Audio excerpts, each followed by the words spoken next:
So, proceed na po tayo sa ating studies for tonight. Alam niyo po, sa totoo lamang, madalas may mga kapatirang lumalapit po sa akin. Ang iba naman po ay nagme-message sa akin at nakikiusap na kung maaari ay isama ko sila sa aking prayer. Of course, hindi ko ito maaaring tanggihan dahil itinuturing ko po ito na isang napakalaking privilege. Minsan naman may nagsasabi sa akin na, Pastor, gusto ko po sanang malaman nyo na ipinagpe-pray ko po kayo. Sa totoo lang po, ikinatutuwa kong marinig na meron pong nagpe-pray sa akin. Dahil nangangailangan naman po talaga ang bawat isa sa atin ng pananalangin. Ang technical term po para sa magandang klase ng prayer ay tinatawag po na intercessory prayer. At dahil po sa ang intercession ay isa sa mga pinakamalalim na mysteries o hiwaga at isa sa pinakamahalagang privilege ng prayer, at kailangan natin itong malaman, of course, ng mas malalim at magkaroon tayo ng mas malalim na pagkaunawa sa kung ano po talaga ito. So ang title po ng pag-aaralan natin ngayon ay pinamagatan kong Understanding Intercessory Prayer. So let's go to our text. Ito po ay mula po sa aklat ng 1 Timothy chapter 2 verses 1 to 3. Please listen carefully. Ang sabi ni Paul kay Timothy na kanyang protege o dinidisciple, I urge you first of all to pray for all people. So pag-intercede para sa lahat ng tao, ang ibig sabihin yan. Ask God to help them, intercede on their behalf, and give thanks for them. Pray this way for kings and all who are in authority so that we can live peaceful and quiet lives marked by godliness and dignity. This is good and pleases God, our Savior. So ang Lord po magpapala sa atin pong pagkakabasa ng kanyang salita. Ano po? Let's go to point number 1, yung definition po ng intercession. So ang question, what is intercession? Ang actual po na salitang intercession ay marami pong beses na mababasa sa New Testament. Maging sa Old Testament actually. Ang original na kahulugan po ng intercession ay pakikipagkita sa isang tao or bumping into someone by chance. Nang lumaon, ang intercession po ay nangangahulugan ng nakaschedule na meeting or an appointment with someone to speak about another person. Kapag ginamit bilang paglalarawan naman po sa prayer, intercession means an arranged meeting with God to talk with Him about someone or something else. So another question, what do we pray for? Ang sagot po ay makikita natin sa halimbawa ni Moses. Doon po sa Book of Exodus chapter 32 verse 30, sinabi po ni Moses sa mga Israelita, the next day Moses said to the people, you have committed a terrible sin, but I will go back up to the Lord on the mountain. Perhaps I will be able to obtain forgiveness for your sin. So ang purpose niya rito talaga ay yung para sa atonement ng mga Israelita na sa totoo lamang po grabe yung mga ginagawang kasalanan. Ang specific po na layunin ng pamamagitan or intercession ni Moses ay ihingi ang mga Israelita ng tawad sa Diyos upang ma-restore ang fellowship ng mga ito sa Diyos. Ito ang laging layunin po ng intercession. So, intercession means to pray for someone or something for the purpose of securing God's grace and restoring once again a useful relationship with Him. Point number 2, demonstration. Ang Bible po ay punong-puno ng demonstrations ng intercessory prayers. Mga halimbawa po for your information o para sa atin pong review, nag-intercede po. For example, si Abraham para sa Sodom sa Book of Genesis chapter 18 verses 23 to 32. Hayaan niyo pong basahin ko po yung mga talatang ito. Abraham approached him and said, will you sweep away both the righteous and the wicked? Suppose you find 50 righteous people living there in the city. Will you still sweep it away and not spare it for their sakes? Sa verses 25 to 26 nakasulat, surely you wouldn't do such a thing, destroying the righteous along with the wicked. Why? You would be treating the righteous and the wicked exactly the same. Surely you wouldn't do that. Should not the judge of all the earth do what is right? And the Lord replied, if I find 50 righteous people in Sodom, I will spare the entire city for their sake. Then sa verse 27, Abraham spoke again, since I have begun, let me speak further to my Lord, even though I am but dust and ashes. Suppose there are only 45 righteous people rather than 50. Will you destroy the whole city for lack of 5? And the Lord said, I will not destroy it if I find 45 righteous people there. And then sa verses 29 to 30 naman, Makikita natin rito yung pakikipag-bargain ni Abraham. Ewan ko kung meron pong lahing Pilipino itong si Abraham. Magaling po siyang tumawad. Sa verse 29 nakasulat, then Abraham pressed his request further. Suppose there are only 40. And the Lord replied, I will not destroy it for the sake of the 40. Please don't be angry, my Lord, Abraham pleaded. Let me speak. Suppose only 30 righteous people are found. And the Lord replied, I will not destroy it if I find 30. And then sa verses 31 to 32, then Abraham said, since I have dared to speak to the Lord, let me continue. Suppose there are only 20. And the Lord replied, then I will not destroy it for the sake of the 20. Pababang pababa na, no? Pagdating sa verse 42, 32, sabi niya, finally, Abraham said, Lord, please don't be angry with me if I speak one more time. Suppose only 10 are found there. And the Lord replied, then I will not destroy it for the sake of the 10.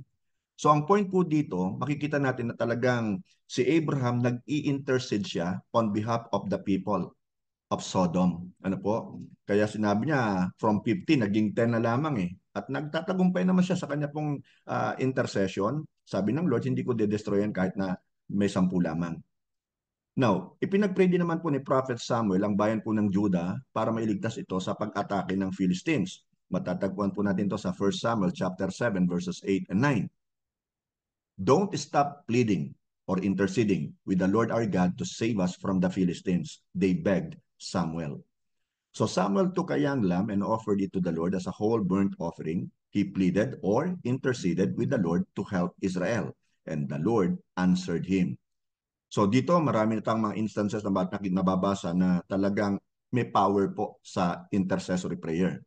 For example, nag-intercede din po si Prophet Daniel para sa bayan ng Jerusalem doon po sa Book of Daniel chapter 9 verses 17 to 19. O our God, hear your servant's prayer. Listen as I plead. For your own sake, Lord, smile again on your desolate sanctuary. O my God, lean down and listen to me. Open your eyes and see our despair. See how your city, the city that bears your name, lies in ruins. We make this plea not because we deserve help, but because of your mercy. So verse 19, O Lord, hear. O Lord, forgive. O Lord, listen and act. For your own sake, do not delay, O my God, for your people and your city bear your name. Nag-intercede din po si Apostle Paul. Sa New Testament na po tayo, no? Para sa mga mananampalataya sa Ephesus. Let's read Ephesians chapter 1 verses 16 to 19. Ang sabi rito ni Paul, I have not stopped thanking God for you. I pray for you constantly. So pinag-i-intercede niya itong mga Ephesians, yung mga Christians sa Ephesus, asking God, the glorious Father of our Lord Jesus Christ, to give you spiritual wisdom and insight so that you might grow in your knowledge of God. I pray that your hearts will be flooded with light so that you can understand the confident hope He has given to those He called, His holy people, who are His rich and glorious inheritance. I also pray that you will understand the incredible greatness of God's power for us who believe Him. This is the same mighty power. So dito makikita po natin na talagang si Paul, nagdudwell talaga siya o talagang nasa puso niya na mag-intercede on behalf of the Christians, even the Christians at Ephesus. At syempre po, ang mas mahalagang demonstration ng intercessory prayer na makikita po natin ay sa buhay po ni Jesus. Patuloy po niyang ipinagpe-pray ang iba. Halimbawa po, ipinagpray niya ang mga bata. Doon po sa Matthew chapter 19 verse 13a. One day some parents brought their children to Jesus so He could lay His hands on them and pray for them. Ipinagpray din po ni Jesus ang lalaking pipi at bingi, yung deaf and mute. Sa Mark chapter 7 verse 34. Looking up to heaven, He sighed, said, Ephata, which means be opened. Ipinagpray din po ni Jesus ang kanyang mga disciples dun po sa book of Luke chapter 22 verses 31 to 32. Simon, Simon, Satan has asked to sift each of you like wheat, but I have pleaded in prayer for you. So nag-intercede siya para kay Simon. And of course, even the disciples, that your faith should not fail. So when you have repented and turned to me again, strengthen your brothers. Nag-intercede din po si Jesus para sa kanyang mga kaaway. Doon po sa Luke 23:34a, habang siya nakapako sa krus, sabi ni Jesus, Father, forgive them for they don't know what they are doing. And one more time, nag-intercede din po si Jesus para sa atin. Sa John 17:20, listen to this. I am praying not only for these disciples, but also for all who will ever believe in me through their message. Tayo na po ang tinutukoy dito. Mababasa din po natin na nag-i-intercede para sa atin pa rin si Jesus sa book of Romans chapter 8 verse 34. Who then is the one who condemns? No one. Christ Jesus who died, more than that, who was raised to life, is at the right hand of God, listen to this, and is also interceding for us. Marami po ako mga verses na binabasa sa inyo para to prove talaga na intercession is very important. Kailangan po natin. And sa Hebrews chapter 7 verse 25, therefore he is able to save completely those who come to God through him, because he always, Jesus, lives to intercede for them. He is our high priest. Wala siyang ginagawa ngayon, kapatid kaibigan, of course, but to intercede for us, his people. Ngayon, kung gusto po nating malaman kung ano ang intercessory prayer, well, iukit po saan natin ito sa ating puso't isip, ang mga demonstrations na nabasa po natin sa Bible at tularan po natin yung pattern nito sa atin pong buhay Kristiyano. Okay? So kailangan ng bawat isa sa atin na mag-intercede. Ipag-intercede natin ang ating kapwa, yung mga church leaders natin, ang mga leaders ganun din, yung mga members natin, yung mga pinagkatiwala ng Lord sa atin. Now let's go to point number 3, and this calls for demand. Demand. Kapag masusi mo kasing binasa ang New Testament, matutuklasan mo na ang intercessory prayer ay higit pa sa isang elective activity para sa Christian. Hindi po siya option. It is a demand. Ito po ay kinakailangan. Ito po ay utos. Utos sa atin ng ating Diyos. Dinidemand o inuutos po ni Jesus ang intercessory prayer sa kanyang mga tagasunod nang sabihin niya doon sa Book of Matthew chapter 5 verse 44 ang ganito. But I tell you, love your enemies and pray for those who persecute you. Sabi naman po ni Paul, dinidiman niya rin ang intercessory prayer doon po sa Book of Romans chapter 15 verse 30. I urge you, brothers and sisters, by our Lord Jesus Christ and by the love of the Spirit, to join me in my struggle by praying to God for me. So dito, humihingi na si Paul ng intercession mula po doon sa mga Christians. Dahil marami pong pinagdadaanan si Paul eh. At sa totoo lamang, ang bawat isa sa atin ay maraming pinagdadaanan. Marami tayong challenges na kinakaharap. May mga problema tayo na dapat nating masolve. Pero habang nasa proseso tayo ng mga ito, kailangan ipag-pray natin ang bawat isa sa atin. Yun ang importance talaga ng intercession. Na inaalis na natin ngayon yung focus para sa atin ano, at pinofocus na natin, ito po ay dinadivert na natin doon sa ibang mga kapatid natin sa pananampalataya. And even yung mga unbelievers na nangangailangan po talagang makakilala sa Panginoon. Yung mga ipinagpe-pray natin na mga kaibigan natin, kamag-anak natin, mga family members natin na gusto nating makakilala sa Panginoon. Yung power of intercession po dapat pairalin natin to. Kailangan natin talagang gamitin yung power of intercession dahil may kapangyarihan talaga eh. Okay? Huwag natin sanang baliwalain ito. Kaya nga dapat talaga lagi tayong dumadalo sa prayer meeting eh. Upang matyak natin ay mga bagay-bagay patungkol sa ating mga kapatid ay ma-tackle natin sa prayer. Hindi natin namamalayan, kaya pala absent kasi may sakit. Kaya pala absent kasi ang magulang naman ang may problema. And so on and so forth. So kailangan talaga natin mag-intercede sa Spirit. Si James po actually, na kapatid po ni Jesus, also demanded intercessory prayer sa mga Christians sa Book of James chapter 5 verse 16a. Basahin natin. Therefore, confess your sins to each other and pray for each other. Ipanalangin natin ang isa't isa. Kaya sana wag nating menosen o baliwalain po yung prayer meeting. At saka yun pong ating mga overnight prayer meetings, total once a month lang naman yun eh. Nakakalungkot isipin eh kasi sa totoo lang alam nyo malalaman talaga kung ang isang Kristiyano ay seryoso sa kanyang pagiging Kristiyano, na talagang mahal niya ang Panginoon at mahal niya ang kanyang kapwa. First two great commandments yan, di ba? The two greatest commandments, ay dapat talaga nagdo-dwell sa prayer. Nai-involve talaga sa prayer meeting. Malalaman natin ang isang Kristiyanong mahina, yung hindi nag-grow kapag kulang sa prayer. O kaya prayerless siya. At malalaman natin ang isang Kristiyano ay matatag kaya kahit may mga problemang dumarating, siya ay nananatiling nakatayo kapag ka-prayerful siya. So napakahalaga po nito na atin po talagang gawing habit ang prayer. Ang tanong, Ano ang mensahe sa atin ng mga verses na ito? Napakaraming verses ang atin pong tinalakay, ano? Ang intercessory prayer o pamamagitan ay hindi isang option para sa isang Christian. Ito po, again, ay utos ni Jesus at ng kanyang banal na kasulatan na dapat po nating sundin. Do not merely listen to the word and so deceive yourself, sabi po ni James. Do what it says. Kahit na-memorize po natin ang buong Bible, sabihin na po natin, pero hindi naman natin sinasagawa at hindi naman tayo sumusunod sa mga sinasabi nito. Baliwala din. Ang sabi ni James, niloloko lang daw po natin ang ating sarili. So please, ipakita natin talagang na tayo ay tunay, totoong Christian, seryosong Christian sa pamamagitan po ng ating pag-i-involve sa prayer meeting, sa intercessory prayer, maging sa overnight prayer meeting. So ang bawat mananampalataya dapat mapabilang po sa ministry of intercession. Hindi ito napapabilang lamang eh. Hindi ito para sa mga matured Christians lamang. 'Di ba? Lahat tayo dapat intercessors. Kapatid, dapat lahat tayo marunong manalangin. Hindi yung kapag ka tinawag na mananalangin, talaga namang hiyang-hiya. Kung maaari lang itago yung ulo eh. At hindi makita eh. Ano? Pag yung magtatatawag na halimbawa ng sino ba ang magko-closing prayer, mag-opening prayer, and so on. Now, sinabi ng Diyos sa Israel sa pamamagitan po ni Prophet Ezekiel doon po sa Book of Ezekiel chapter 22 verse 30 at saka 31. I look for someone, sabi ni Lord, who might rebuild the wall of righteousness that guards the land.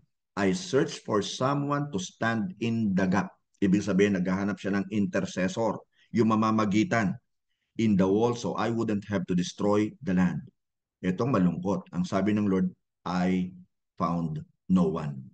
So, ano nangyari dito? So now, I will pour out my fury on them, consuming them with the fire of my anger. I will heap on their heads the full penalty for all their sins. I, the sovereign Lord, have spoken.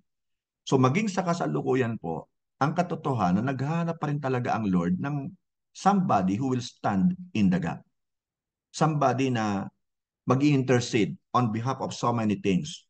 Pwedeng sa church, pwedeng sa family, pwedeng sa government natin, pwedeng sa bayan natin, and so on and so forth. Sa school natin, sa mga teachers natin.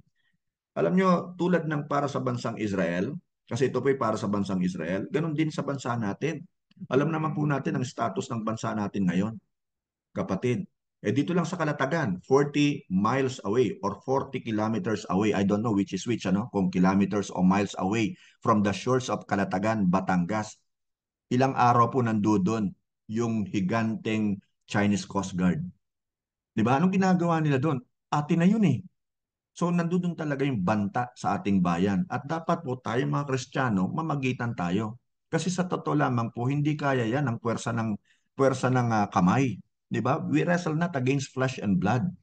Kailangan talaga nating pairalin na, paganahin na yung prayer. Ipag-intercede po natin ang mga nakaupo sa ating gobyerno. Ipag-intercede po natin ang ating bayan.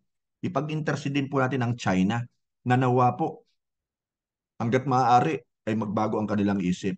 Pero kung ang kanilang isip ay kagaya po nung kay Paraon na pabago-bago at talagang nandoon yung banta na I don't know kung angkin nila ang Pilipinas mismo. Pero kailangan po talaga maging matapang tayo at ang talagang weapon na magagamit natin ay prayer. Ipag-pray natin ang ating bansa. Again, kapatid kaibigan, nangangailangan ngayon ng Diyos higit kailanman ng mga lalaki at mga babae na mamamagitan sa ngalan ng iba at ng atin pong bansa. Question na lamang po bilang aking pagtatapos. Magiging isa ka ba sa mga intercessors na ito? Yan ang tanong na dapat po nating sagutin. At dapat isama natin sa ating prayers every day. Hindi lamang sa prayer meeting, hindi lamang sa overnight, kundi araw-araw. Isama natin sa ating quiet time na ang Lord talaga ang siyang maghahari sa ating bansa. Amen. Thank you, Jesus. Thank you, Lord.